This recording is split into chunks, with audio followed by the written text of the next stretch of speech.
Hopefully everybody in the chat room's hearing me or hearing the music.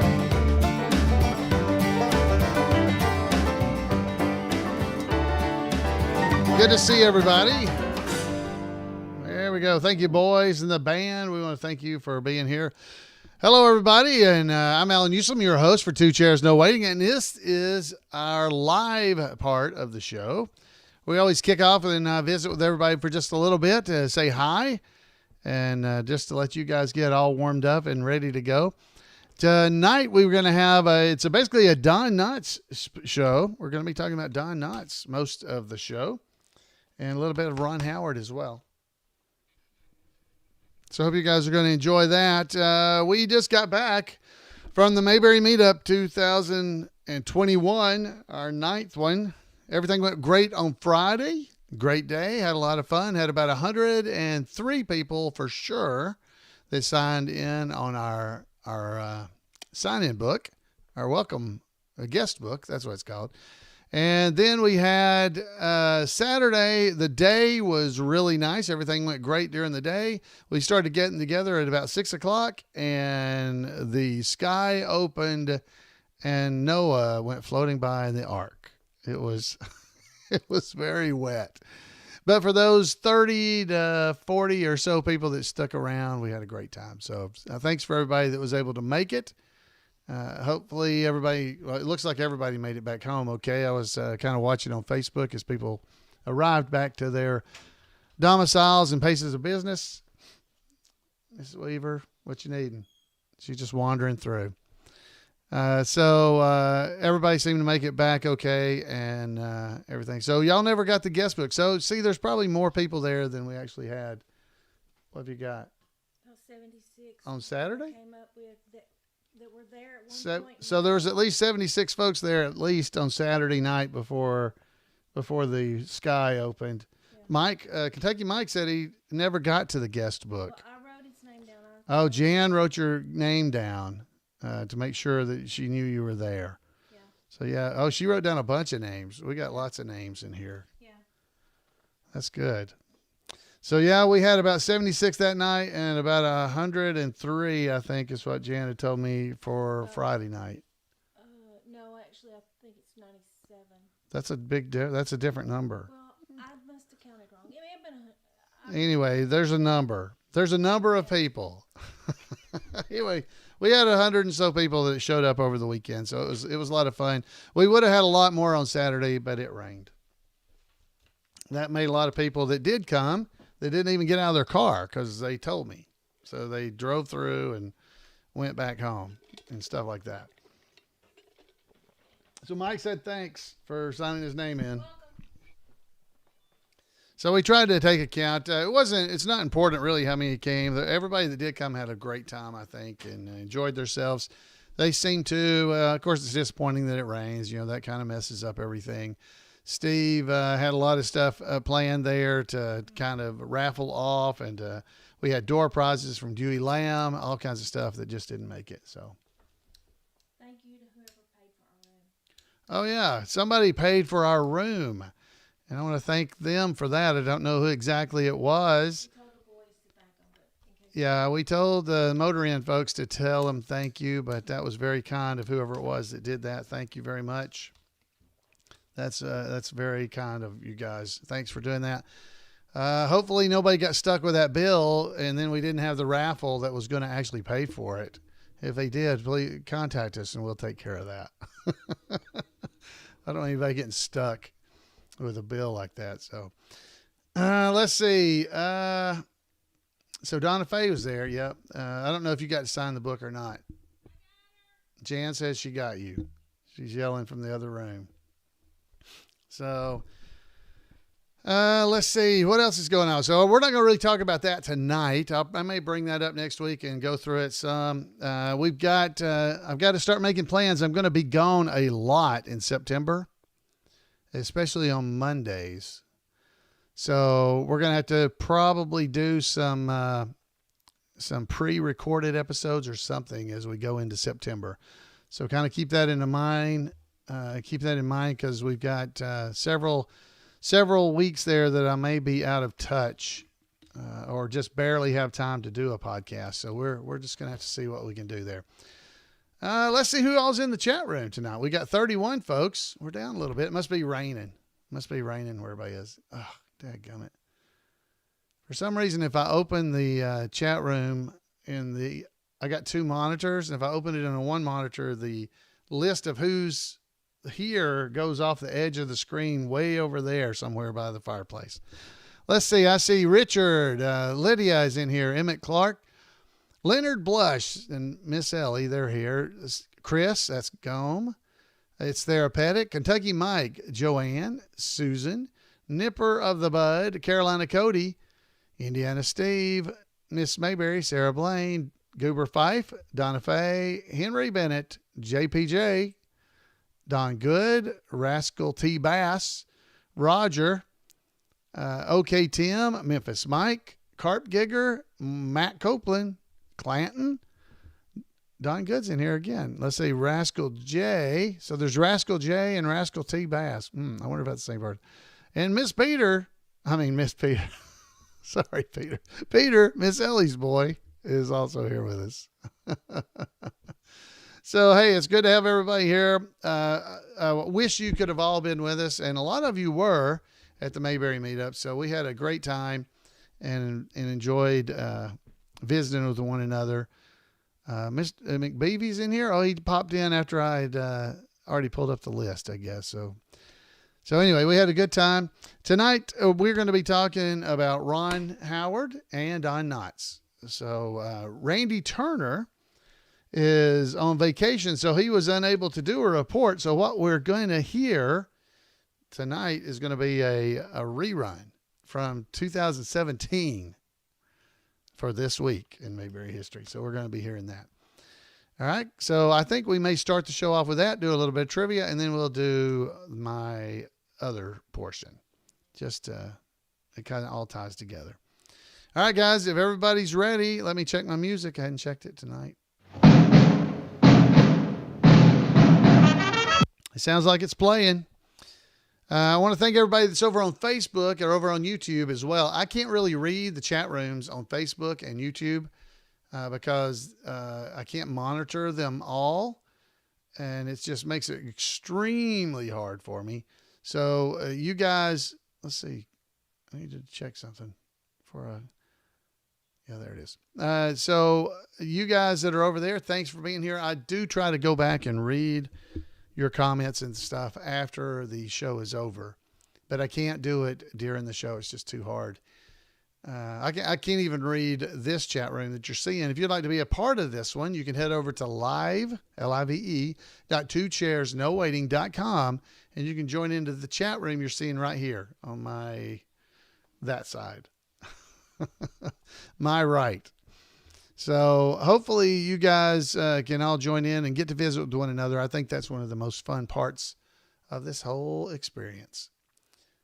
So let's get the show rolling, and I'll talk to you guys on the other side of this. Got to drink some Mountain Dew. Oh, that's good. That's good mulberry squeezins there. All right, so let's cover you guys up and get the show rolling. Me there. I owe you. Here we go.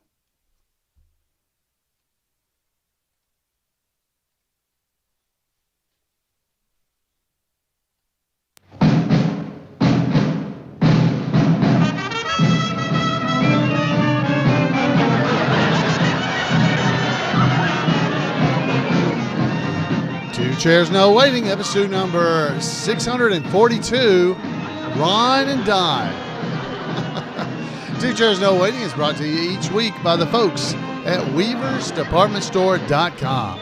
Drop by over at Weaver's Department Store and you can pick up the new book by Ruta Lee, Consider Yourself Kissed. We won't say the name of it. But it's a great book. You'll enjoy it. She was that college kid and other characters on the Andy Griffith Show. Go and check it out. It's got some great stories I think you'll enjoy. While you're there, you might want to check out the Loaded Goat. That's right, Loaded Goat t-shirts. They're over at Weavers as well, both long and short sleeve. Head over and check it out at weaversdepartmentstore.com. Two Chairs No Waiting is brought to you by donations from listeners like you, and the executive producer of 642 is Mark Copeland. So thank you, Mark. And thank you for being here with me in Mayberry. This past weekend, we were in Mount Airy, North Carolina for the 9th annual Mayberry Meetup. Oh, yay. And it was a great time. Everybody had a lot of fun. We had 100 and some odd people because it rained on Saturday, and that slowed everybody, I think, coming out because that's usually our bigger night. But we had about 100 on Friday and at least near 70 on Saturday before the rain came. So hopefully you didn't get rained out. But we'll talk some more about that in upcoming weeks because folks that weren't there, y'all weren't there, so you won't care. So we'll talk about that later. But tonight we're going to be talking about Ron Howard and Don Knotts. Ron Howard and Don Knotts. So we'll talk about that second because Randy Turner, who is unable to be with us this week, we're going to do a rerun of his, and we're going to play This Week in Mayberry History to kick off tonight's podcast because it is also related to Don Knotts, and it's from 2017 and his This Week in Mayberry History report about Don Knotts himself. So, Randy, take it away.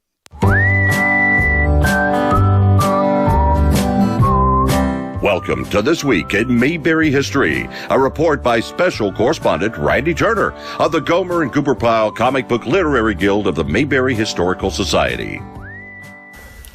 Jesse Donald Knotts was born on July the 21st, 1924 in Morgantown, West Virginia. Don is unquestionably best known for playing Barney Fife, but his career certainly encompassed so much more. Don came from humble beginnings, growing up under a father who suffered from schizophrenia and alcoholism, and who literally sometimes threatened Don with a knife. After high school, Don moved to New York City for what proved to be an unsuccessful attempt to launch a career as a comedian. After a year of college back in West Virginia, Don enlisted. He spent most of his service entertaining troops in the Special Services branch. After serving, he returned to West Virginia, finished his degree, and married. When he then returned to New York to try again, the connections he had made in the Special Services branch served him well. Among his early work was being cast in 1951 as the know-it-all character Wendy Wales in the popular juvenile Western radio serial Bobby Benson and the B. Bar B Riders. His character provided comedic relief from the show's suspense storylines by telling tall tales around the campfire. Don's first TV casting was in the soap opera Search for Tomorrow, where he appeared from 1953 to 1955, while still playing Wendy and also doing stand-up comedy in clubs in the evenings. After the radio show ended in 1955, Don was cast that same year in the Broadway production of No Time for Sergeants, which of course starred Andy Griffith. While clowning around, Don used the voice he had used to play Wendy Wales on the Bobby Benson radio program. Andy was a fan of the radio show, and the next day asked Don if he was Wendy Wales. Thus began what became a lifelong friendship. Don's big break in television came in 1956 when he joined the repertory company on Steve Allen's variety show, notably playing the extremely nervous Mr. Morrison in the show's most popular sketch, mock Man in the Street interview segments. But Don's most famous role began in 1960 when he was cast as Deputy Barney Fife in The Andy Griffith Show. Don was a regular during the 5 black and white seasons and made guest appearances during the 3 color years, winning 5 Emmy Awards in the process.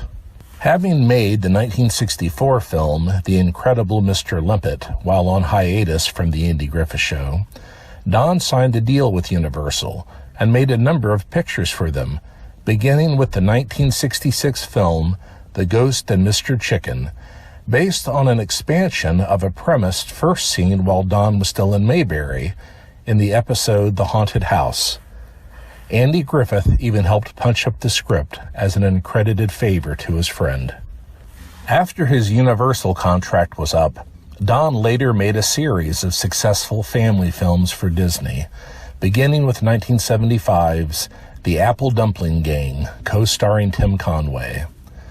In 1979, Don returned to TV with Three's Company, taking over the position of landlord after the Ropers were given their own spin-off series.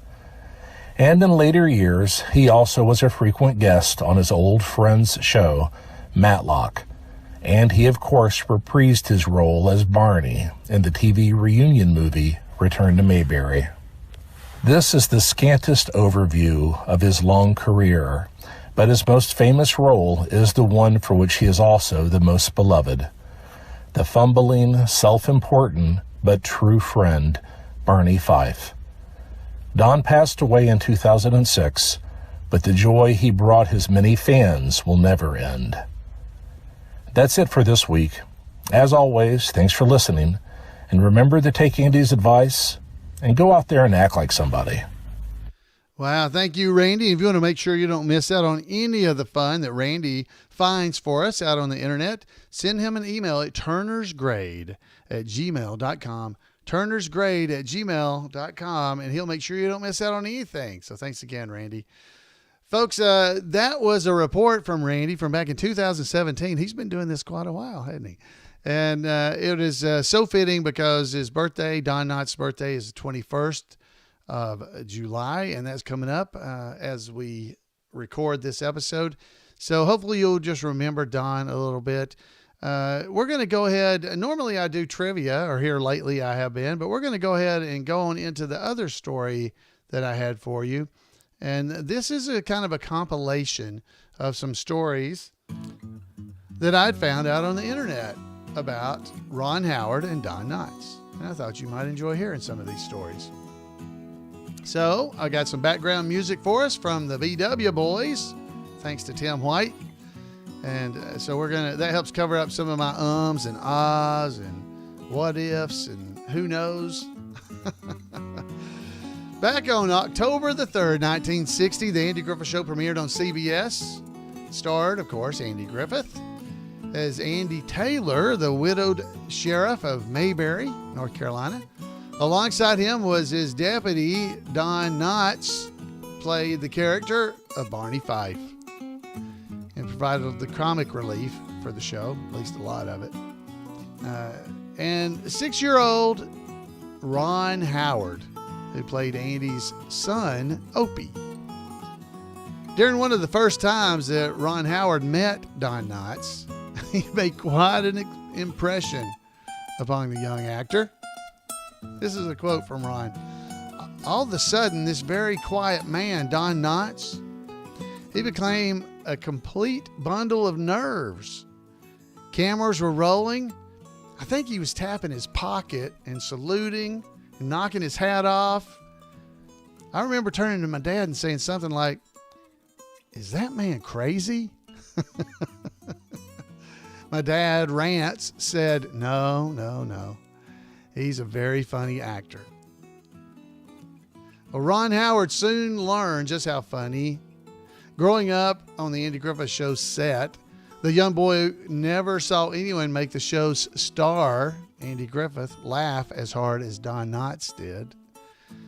But when Knotts was getting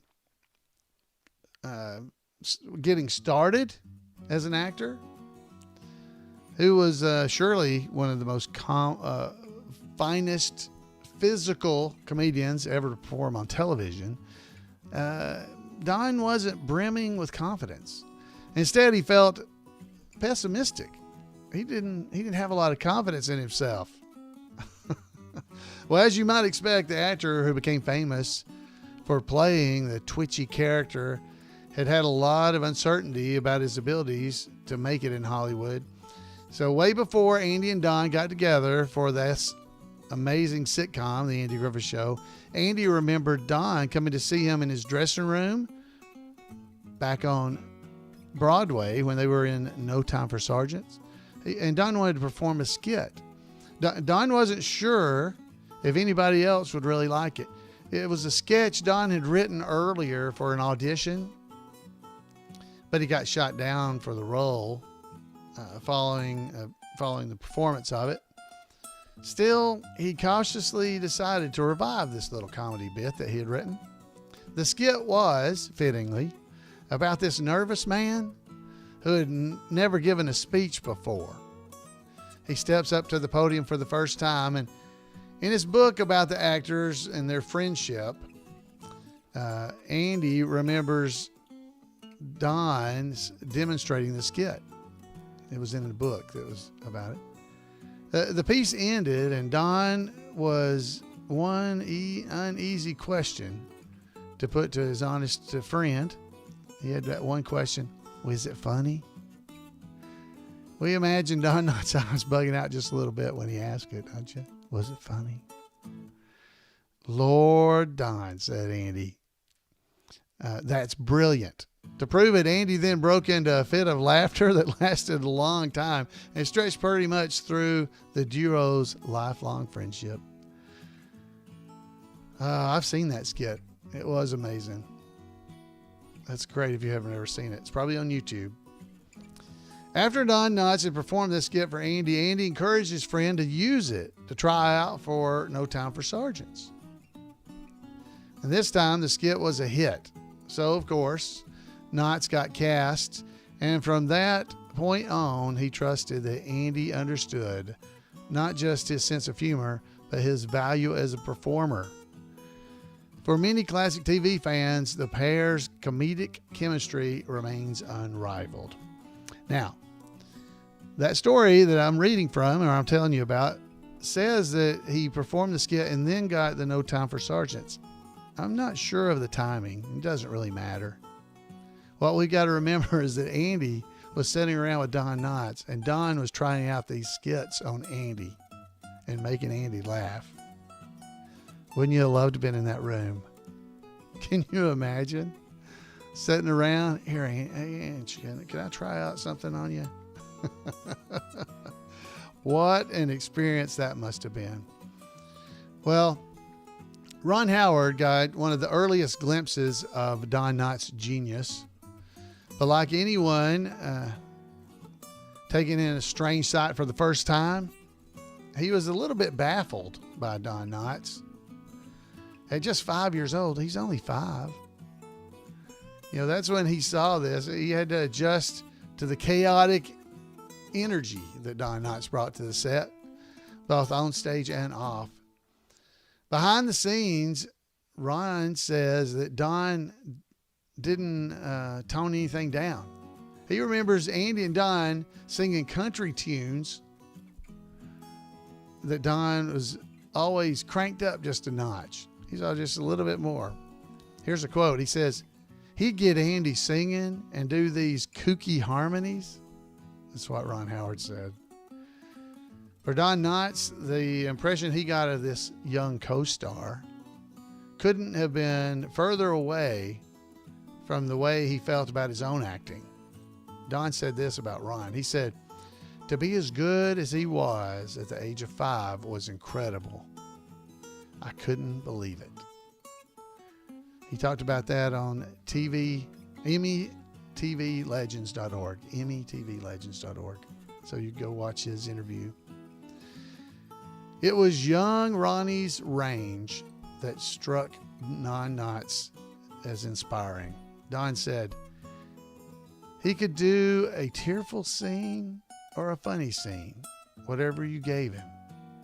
He just instinctively knew how to do it. Amazing. Wow. So those are some of the memories from Ron Howard, talking a little bit about the amazing Don Knotts. Can you imagine just being in that room with Andy and seeing this? And then Ron Howard being a little boy, 5, 6, 7 years old, watching these guys and learning from them. So I know Ron's had a lot of really kind things to say about Andy. So it's kind of neat to hear him talking about Don Knotts as well. So I hope you enjoyed that. Now we're going to play a little bit of trivia before we get out of here. We're going to get out of here a little bit early tonight, it looks like. But it's always time for trivia, so let's play a little trivia. Let's get the music going on that. Mockingbird. There we go. So let's do a little trivia. We might do 10 questions. We got time. If you don't have time, you can pause it and come back later.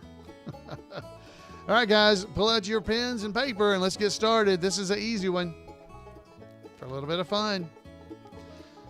True or false? Andy usually wore a tie. True or false? Which one of the two? Don't just pick. Okay. Andy usually wore a tie. The answer is nope, false. That's false. Andy did not normally wear a tie. Barney did, but not Andy. All right. Question number 2. Who ate Mr. Cookie Bars? Who ate Mr. Cookie Bars? This is a pretty easy one. You should be able to get this one. This is a name, not true or false. It's who ate Mr. Cookie Bars? All right. Who ate Mr. Cookie Bars? The answer is Barney. Barney ate Mr. Cookie Bars. Now Andy wanted to feed them to a dog, but it was Barney who had the Mr. Cookie Bars. There's folks in the chat room saying it was Barney and the scraggly little dog. So I'll give you partial credit. All right, number 3. Andy once tried to pass Ernest T. Bass off as whom? Andy once tried to pass Ernest T. off as whom? Who did he say he was? Andy tried to pass Ernest T. Bass off as whom? This is question 3. How you doing? 1, 2, 3. I'm marking it down so I remember. The answer is he tried to pass Ernest T. Bass off as his cousin, Oliver Gossage. How do you do, Mrs. Wiley? Could I have this dance? Thank you for the dance. Open and close, no credit. Okay. That's a different episode, but I like it. All right, let's see. Multiple choice. Let's go with multiple choice. Who received a plaque as Mayberry's most distinguished citizen? Was it A, Otis, B, Andy, C, Barney, or D, Gomer? Who received a plaque as Mayberry's most distinguished citizen? A, Otis, B, Andy, C, Barney, or D, Gomer? All right. The answer is who received a plaque as Mayberry's most distinguished citizen. The answer was A. Otis. It was Otis. It was Otis that got it. All right, so that's 4. Let's go here. All right, number 5. 4, 5. I have to do math. I didn't plan to do math tonight. All right. Here's another true or false. Barney usually wore a hat. True or false? If you get this wrong, you need to go back to episode 1 of 2 Chairs No Waiting and start listening again, please. Barney usually wore a hat. True or false? Yep. You go back and start over. Go back to episode 1 of the Andy Griffith Show and start over. All right. The answer is true. Yeah, of course Barney wore a hat. He always wore his hat. You know, I mean, he almost always had his hat on. Not always. All right. Number 6. Who said... And of course, I'm having to be careful not to read it like the character. Who said she's an 8-cylinder? She'll take 8. Who said she's an 8-cylinder? She'll take 8. I'm trying careful not to read this. I like the voice. All right, come on, you can get it. This is a person. Who said she's an 8-cylinder? She'll take 8. Come on. The answer is Gomer. She's an 8-cylinder. She'll take 8. Do it, boy. Just do it. All right. So how'd you doing there? All right. So that was 6. Number 7. Who is the regular cleaning lady at the bank? This one's a little harder. Oh, it's a little hard here. Who is the regular cleaning lady at the bank?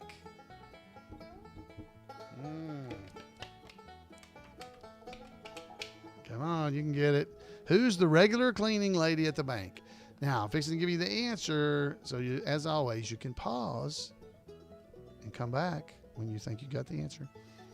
Who was the regular cleaning lady at the bank? The answer is it was Mrs. Magruder. Now, Barney, remember, was Mrs. Magruder's cousin when he was cleaning the bank. Yeah, so Mrs. Magruder is the cleaning lady. Yeah, folks in the chat room were getting it. Good job, folks in the chat room. All right, number 8. This is a multiple choice. What did the new kid use to break a street lamp? What did the new kid use to break a street lamp? Was it A, a rock, B, a peach, C, a tomato, or D, an apple? What did the new what did the new kid use to break a street lamp? A rock, a peach, a tomato, or an apple? That's A, B, C, D. All right. What did the new kid use to break that lamp? The answer is an apple. That's right, an apple. That was it. So that was number 8. Number 8. Let's go to number 9. Number 9. We may go 12 because that'll be easy. These are the cards from the Andy Griffith Show trivia game. Also by Scott Hopkins. Where's his book? Oh, his book's in my bag. So the book, you can get the book of Mayberry Trivia at Weaver's. All right. Number 9. It's true or false? No, we can't do that one. This is too easy, but I'll go ahead and do it. And if you miss it, you weren't listening. Barney usually wore a tie. True or false? You better not miss it because you weren't even paying attention earlier. True or false? Barney usually wore a tie. The answer is true. Yes, he did. And I said it earlier because I had not read this question. True is the answer. Good job to anybody who got that right. At the minimum, you were listening to me earlier. Thank you. All right, number 10. Who said, Winkin' will tell Blinkin', Blinkin' will tell Nod, Nod will tell Barney, and Barney will tell you? Who said it? Who said Winkin' will tell Blinkin', Blinkin' will tell Nod, Nod will tell Barney, and Barney will tell you?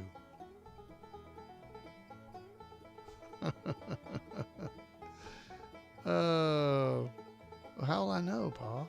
All right, so the answer is Andy. Andy did it. Andy said, well, Winkin' will tell Blinkin', Blinkin' will tell Nod, and Nod will tell Barney, and Barney will tell you. Oh, that's so good. All right, number 11. We got 2 bonus questions. Number 11. What was the title of Barney's column in the school newspaper? What was the title of Barney's column in the school newspaper? Okay, think about it for a second. Again, if you don't know it, you can pause. What was the title of Barney's column in the school newspaper?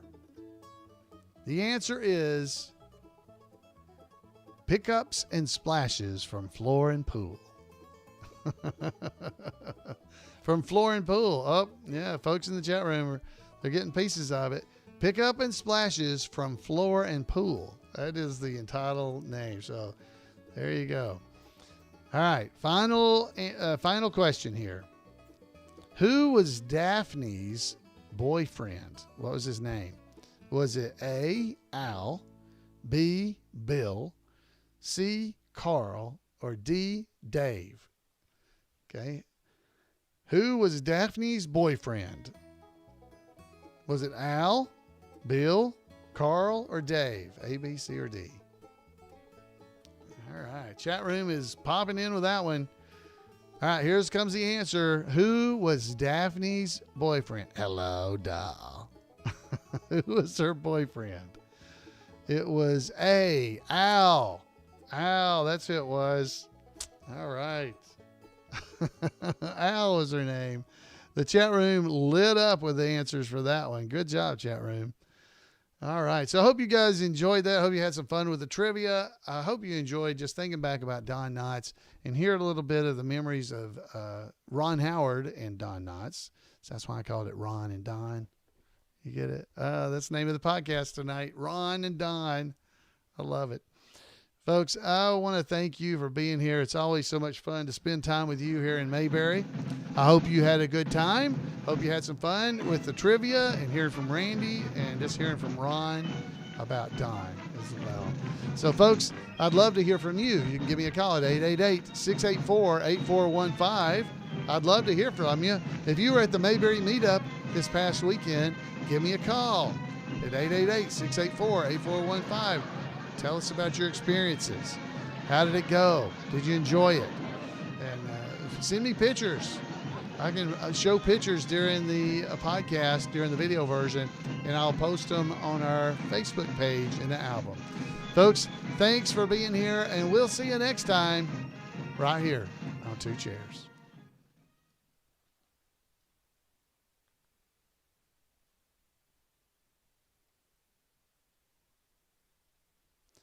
All right, took me a minute to stop it. All right, chat room, how's things going? All right, so that went pretty good. 100%. Carolina Cody, it was 100. He got 100 tonight. Rascal got all his too. They were just all wrong. Oh, that's funny. Oh, hey, Don, I found out. Don had asked, let's see if I didn't pull that up. Let me see here if I can pull that picture up. Don had asked, there's a room, I believe it was you, wasn't it, Don? There's a room down in the Yin and Yang room at the Andy Griffith Playhouse. Let's see if I can find that real quick. And it says the Andy Griffith Show Reunion Watchers Club Archives. It should be right in here. There it is. Let's see if I can, yeah, here we go. It says the Ron and Terry Quincy room of the Andy Griffith Archives. That's what it is. That's what this says. That above that door, it says home of the Andy Griffith Show Reunion Watchers Club Archives. And Don was asking me what it was. Well, I contacted Jim Clark. I think it was you, Don, that asked me that.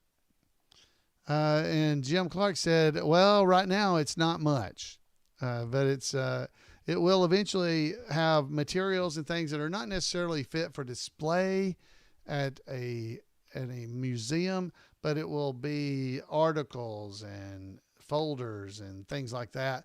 Plus, there will also be at some point a possible room that will have the archives on display, so that when people like myself and Jim Clark and other people start running out of room at our homes, we can donate to the museum, and there'll be a place for all of our stuff to go that people will be able to come and see. So that's what that is the beginnings of. Now, I was also asked who Ron and Terry Quincy are. Now, Ron Quincy and his wife were from Erie, Ontario, Canada. And the You're the Cats Award, this was given out at Mayberry Days each year, is from them. They're the ones that sponsored they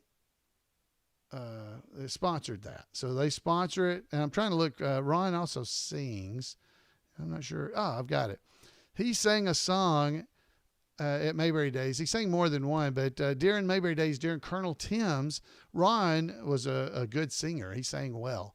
And he performed on stage at Mayberry Days each year that he came, which they didn't get to come every year. I think they're from Ontario, Canada. That's a pretty far piece for them to be coming. Let's see if he's in here.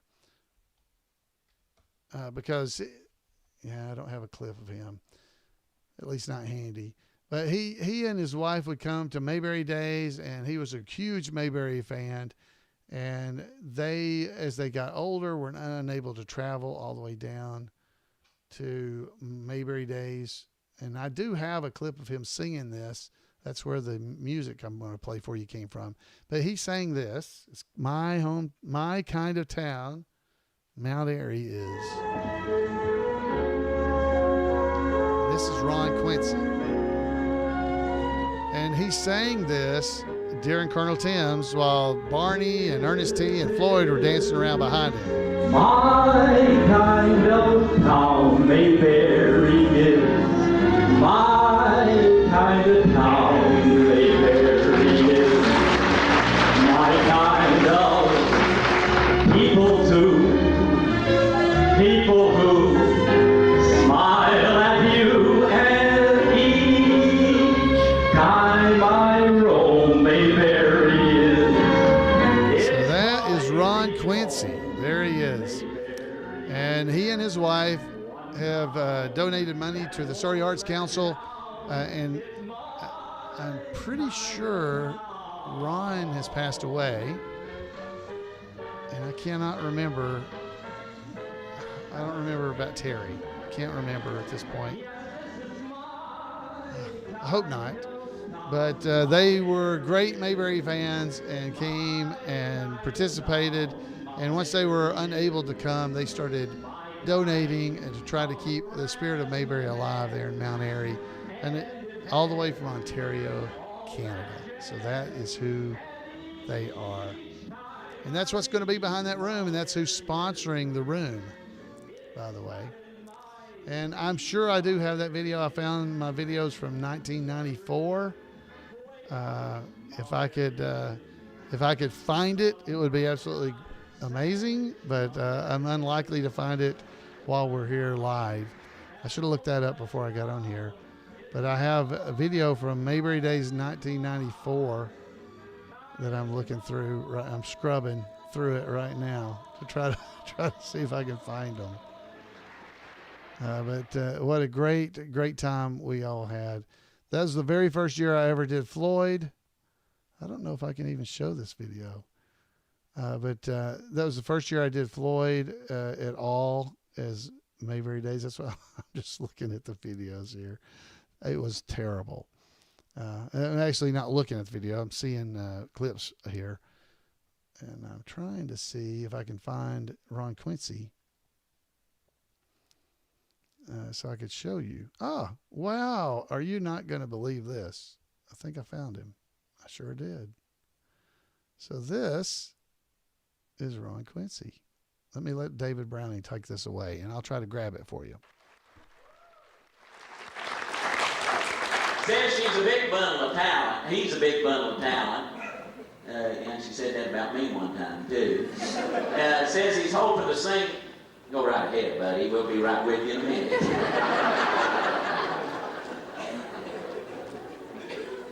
Says he's hoping to sing the Star Spangled Banner at the County Insecticide Convention next year, now that Leonard Blush has moved on to the big time.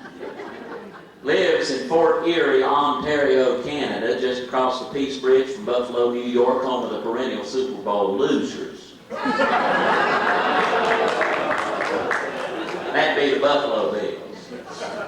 And he also roots for the Toronto Blue Jays, but not this year since they're on strike. And his name is Ron Quincy. Come on out here, Ron.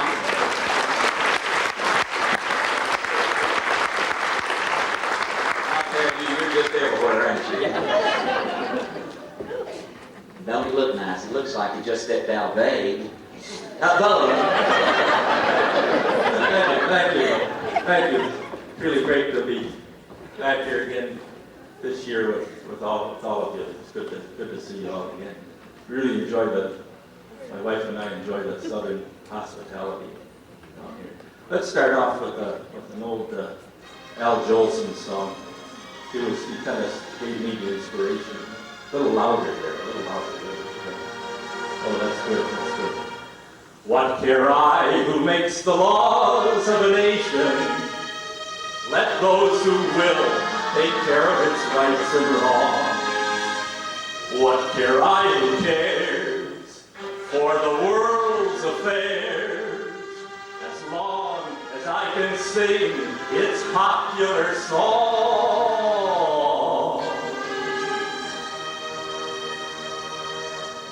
I'm ahead of it. Let me sing a funny song with crazy words that roll along. If my song can start. So I'm gonna rub a little bit forward here and see if we can get him singing my kind of town that he was just singing. Let's see here. Oh no, I guess he only sang that one song right there. Can make you homesick. So every year he sang a different song.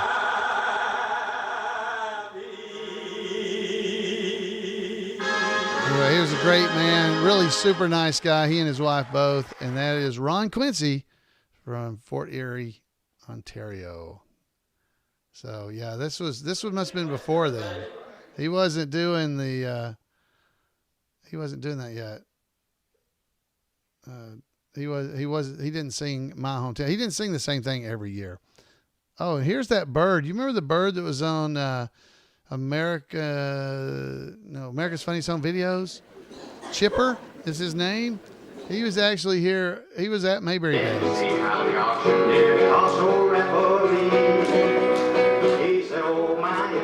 At some point, he whistles a Mayberry song. He had a lot of rules. I don't know when he sings it. It's not very fun to watch the bird if he don't ever sing. Here's the bird. Let's see. Anyway, there's a lot of rules with that bird. You couldn't make any noise. You had to be quiet. You couldn't take a picture because he would get upset and wouldn't whistle. But he was on America's Funniest Home Videos, and I think he won. Before Chipper comes on, I'm going to do a little song for you. He won a bunch. He likes some music. We'll send you off to Washington. I don't know. I'm trying to get him to where he. Here we go. He's supposed. That's the bird.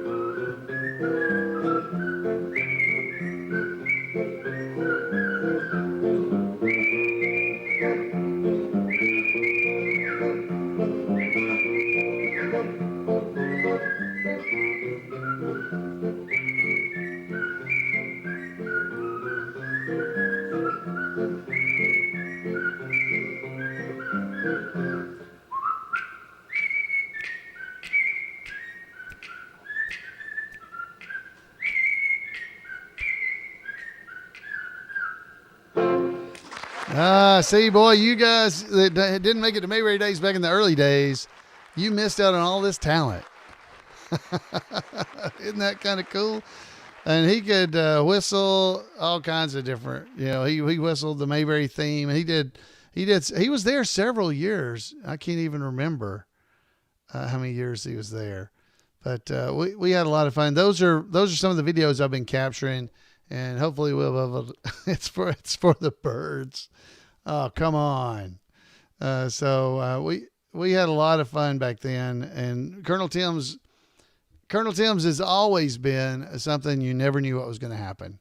And back then it was even, I think, more so that we had no idea what was about to happen. And just had a great time. I remember when I first went to Mayberry Days, this was my very first year. I'll show you this stuff. When we got to Mount Airy, North Carolina, the streets, the town was all decorated up for Mayberry Days with displays in their windows and everything. And this was in 1993, my very first trip to see what it looked like there in Mount Airy. This is Main Street we're seeing here on the video. And there's the Snappy Lunch. I mean, it was an amazing thing for me because I'd never been. And I know some of you guys, the first time you have gone there, are probably the same. You'll have to excuse the shakiness of the video recording. But yeah, 1993, that's what's going on during Mayberry days. There's Floyd's City Barber Shop. See, it didn't even have it wasn't even painted yet to say Floyd's City Barber Shop. The Snappy Lunch, that's what it looked like back then. And I don't think there's any audio. Let's see. No, just street sounds. Yeah, I'm even the Mayberry. See, Wally's, they used to have that. That's across the road from the post office. Those folks used to put Wally's Service up on their building. That was before Wally's was down the street there that it is now. And, of course, this is at the Snappy Lunch in the window. Just pictures there in the Snappy Lunch. And that's what the cinema, that's the Earl. Back then, that's what it looked like. There's Reese's. And, of course, Pilot Mountain. And Jan and I, this was our first trip. We didn't know anything about it. We drove over to Pilot Mountain. That's, I think, the only time I've been to Pilot Mountain itself. There was really not much to see, so we didn't head back over there ever. But there's that's what it looked like back in 1993. And there we are at the Mayberry Motor Inn. And honestly, it looks almost the same as it does now. That is Michael dressed up. That's Michael that runs the Mayberry Motor Inn. That's him as a little boy dressed up in his Barney Fife outfit. So he would go around and write tickets to people if they parked over the line or anything like that in their parking spots. So that was Michael. So yeah, all this is at the Mayberry Motor Inn, and all of it's still there. It's just 30 years older. So yeah, this is a while back. There's Jan, and we're, I think, about to look inside the Aunt B room. Yeah, there we are. Let's turn the audio up. This is Alma giving us a tour, and there's Michael. So I came by and he was jumping from one bed to the other. And he was our security guard that day. So I says, well, looks like Barney's lost his job. I just fired him. But he's been doing that ever since he got 2 years. Oh, really? Do you like watching the show? Yeah, I got plenty of movies of it.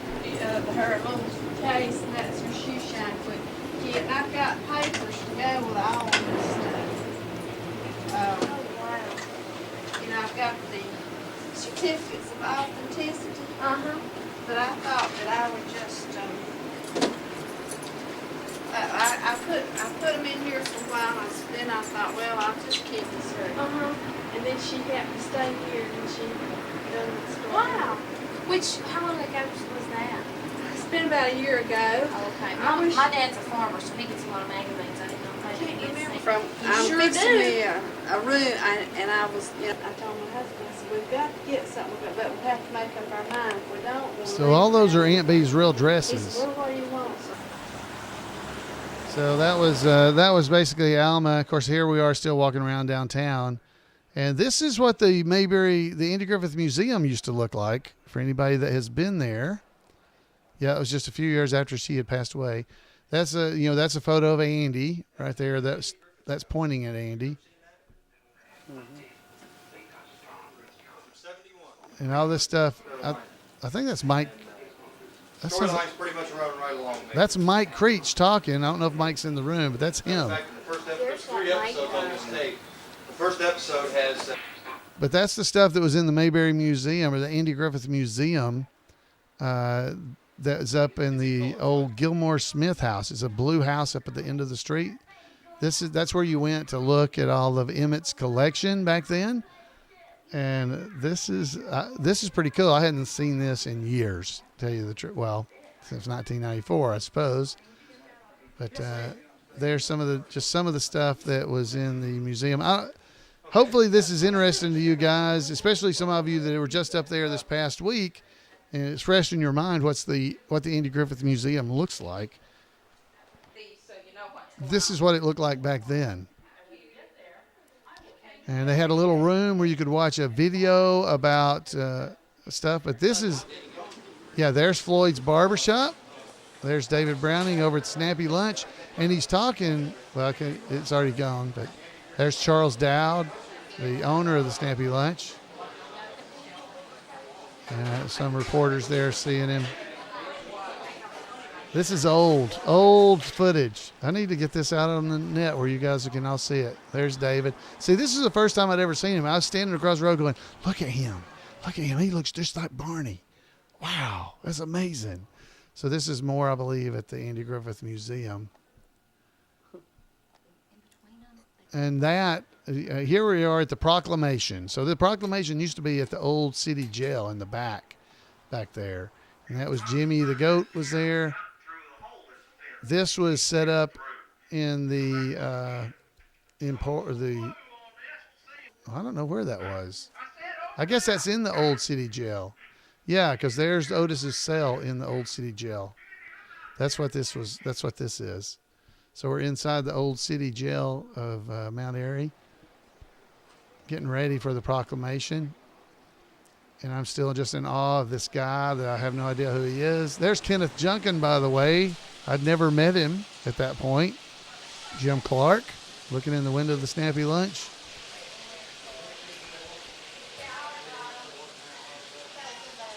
There's Mary Dow. Let's just walk this right there, walking in front. And back then, the Snappy was only that one room. It wasn't, you didn't go back and into the back to go to another side. There was only this one side.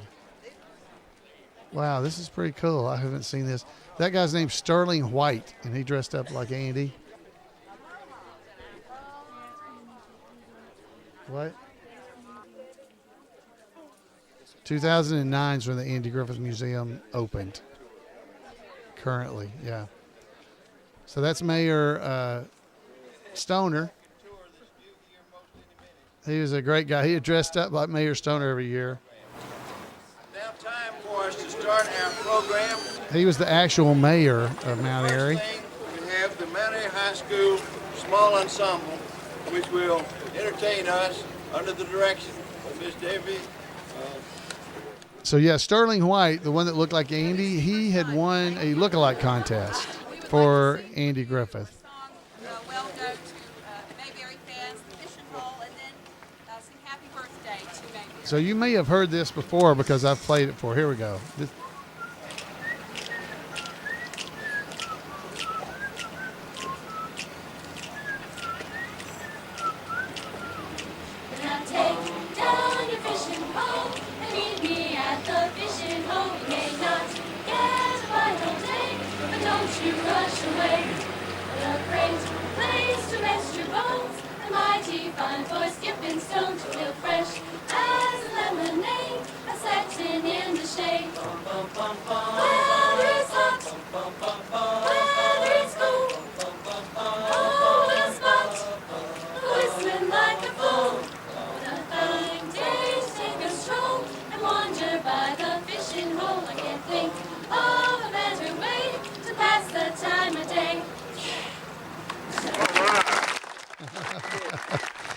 So they did a great job, and they did that every year for many years, and we had it outside. I'm skipping around here now.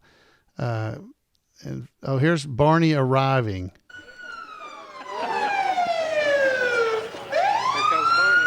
This is Barney arriving at the Proclamation. And we'll get out of here in just a second. Sorry I'm keeping you guys late. But here he is.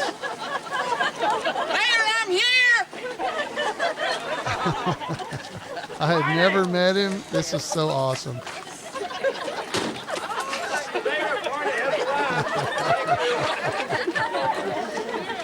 Barney, where have you been? I was chasing Ernest T. Bass. Where is he? I haven't seen Ernest T. Bass. You were... Well, Mayor, I was trying to get here. The car wouldn't start. Ernest, there he is, Mayor. Stand still. Ernest T. Bass, you saw it? All right, Mayor, I'll be right back. Ernest T. So that's Phil Lee. It's Ernest T. Bass. Nip it. Come right here, Ernest T. Bass. Nip it in the bud. Barney, get it. So that. What's in that bag, Ernest T. Bass? I can see you, but you can't see me. It's me, Ernest T. Ernest T., let us come to order. Let's put out this. This is a business proposition. All right, so we'll head on out of here. I don't want to keep you guys around, but isn't that cool? That's David Browning and Phil Lee. Phil Lee is our Ernest T in the Mayberry Man movie. Look at him.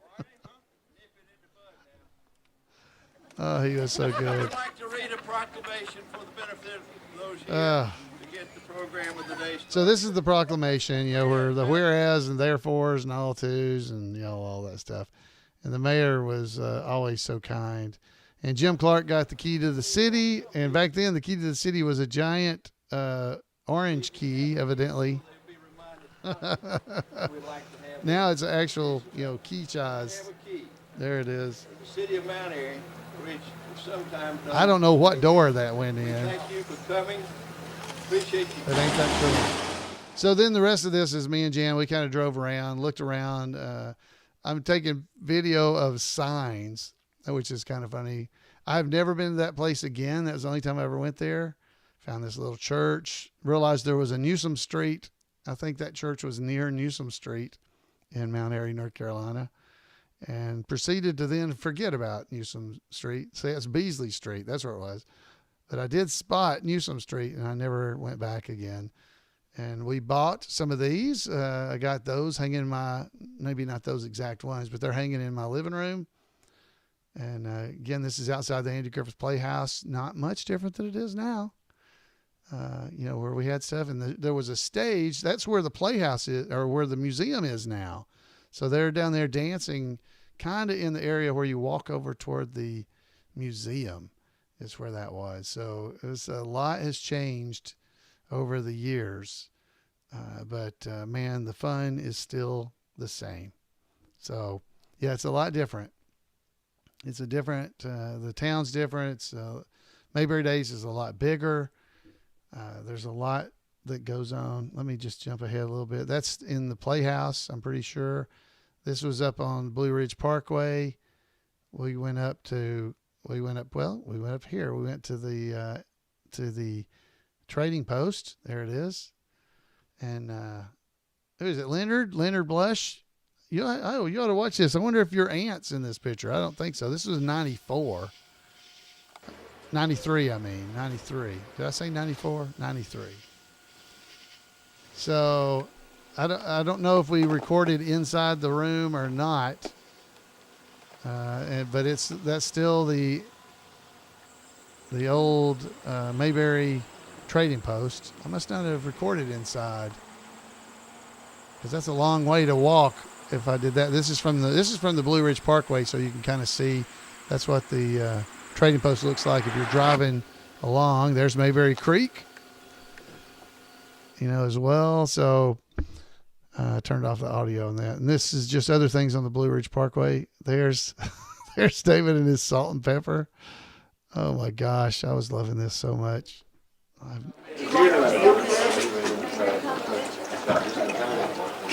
But you're going to take this today, Mike.